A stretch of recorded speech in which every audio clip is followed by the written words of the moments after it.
Hello, I am Michael. And I'm Ryno. I'll take you through our project. So the requirements are to implement a serious game used to educate players. The program will be a two-player game which is to be created on object-oriented analysis and design techniques. The program will have to be created in an object-oriented language like Java. In the national policy on South Africa, it is mentioned that there is a lack of social cohesion among South Africans and their African brothers. We decided to tackle one aspect of this problem. We created a game to interactively educate the players with various African heritage sites.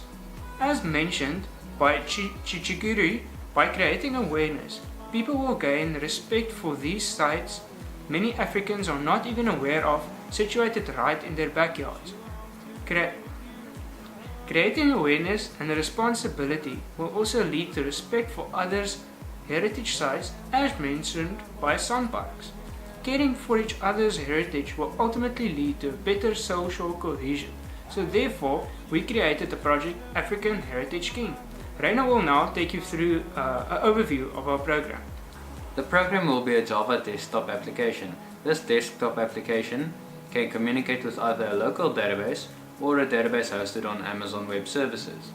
By using the Amazon Web Services database, players will be able to join any player around the world for a game. Each player can register an account and log in. From here, the player can join a pool of players waiting for other players to join him, or they can join a player in the pool. Once two players have been matched, the game will start. A game will last 30 seconds and the player should look at the image presented and choose the name of the site out of the four options given. When the time runs out, each player is presented with a winning scoreboard. The winner will get 1 point and the loser gets nothing.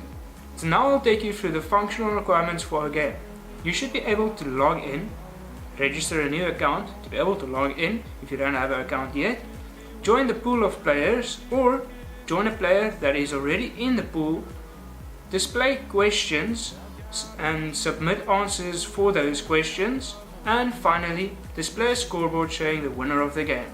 I will now take you through the non-functional requirements.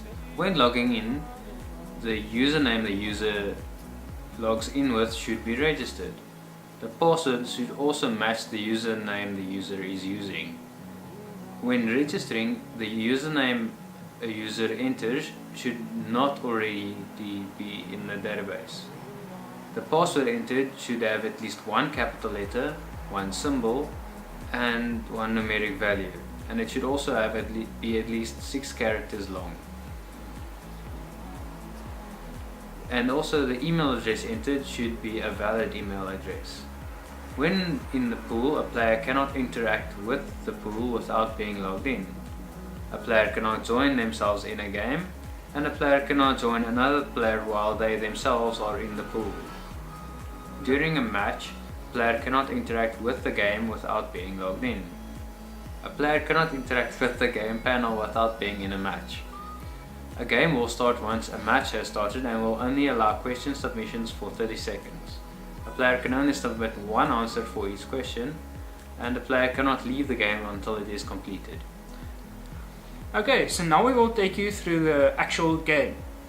So our initial prototype we used during our planning phase looks like this. So you have the main page where you enter the program, where you've got the sign in and the registers, and then once you click on find competitor, we thought the program will in some way link the users with a pool in the background or something like that. So you will click on find competitor. Once you are matched with a player, you will face the game where you have a picture that you can select which one of these is this picture, and as you can see you will have only a limited amount of time to answer that question, and it will display here Slingshot is playing against Fouche. So once you're selected a question, you can say this is my answer, and you will go through that, and once the time ran out, it will take you to the panel or the winning scoreboard, and it will tell you, okay, Slingshot got 8 questions correct and Fouche got 5 correct, so the winner here is Slingshot. and then you reload, so you start again and you try and make up as many points as possible. Okay, so I'm now on my desktop and I've got NetBeans running here. So I will create one instance of the program, right click, run, and this will then bring up our main screen. So you can see here you've got the sign in and the register area, then you've got the game pool area, and then the match area. It's all integrated into one main desktop program. So firstly, you can create a user. So I can go create some Dirk, enter a password for him. I just need to make sure I do it all correctly according to the standards. Then I need to enter a email for Dirk. I also need to make sure I'm following all the standards according to the documentation.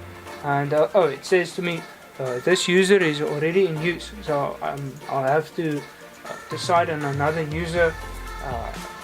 Let's say Samantha.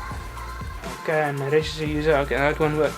So now I can log in to Samantha, and I need to remember this password again now.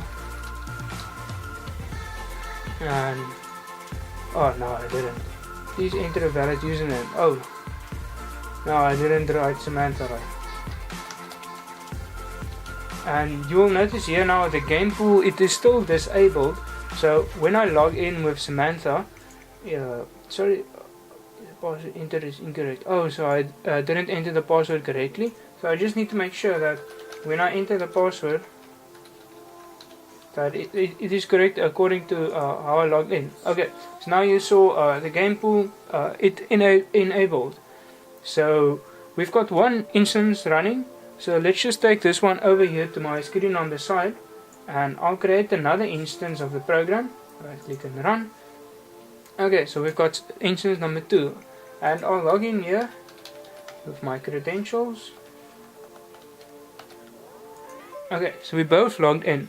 So when I'm here at Samantha's screen, she can go and she can join the pool. Now she's in the pool, and you'll update here on Fouche's screen. She also joined the pool here, so it's a live system. So Fouche now he can also join the pool, but then he won't be able to join Samantha. So he will have he can now join Samantha who's in the pool, and once he does that, the game will start for both of them.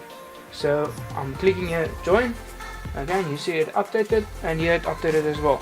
So I can answer questions here. Okay, so I answered 1 for Fouche. He's got question 2 now. He got 1 correct. Okay, and I just want to answer here for Samantha as well. And I want to show you guys if she now gets 2 correct. I just want to at the end of show to you that the marks update. So you can also see the timer is running out. We've got like 3 seconds, 4 seconds left, almost done. Okay, so the scoreboard popped up, and that one is for Samantha, and this one is for Fouche. So Fouche scored 1, Samantha scored 2, and here Samantha now sees Samantha scored 2. Oh yes, and Fouche scored 1. And now they can both close that window, and they can rejoin the game as well. So when Samantha joins the game again, you will see, okay, she's got 1 score now. So hey, she bumped up 1. And both users can join again. So if Fouche joins again, then the game goes on, and then they can add up marks, and at the end of the time, see who is the ultimate African heritage king.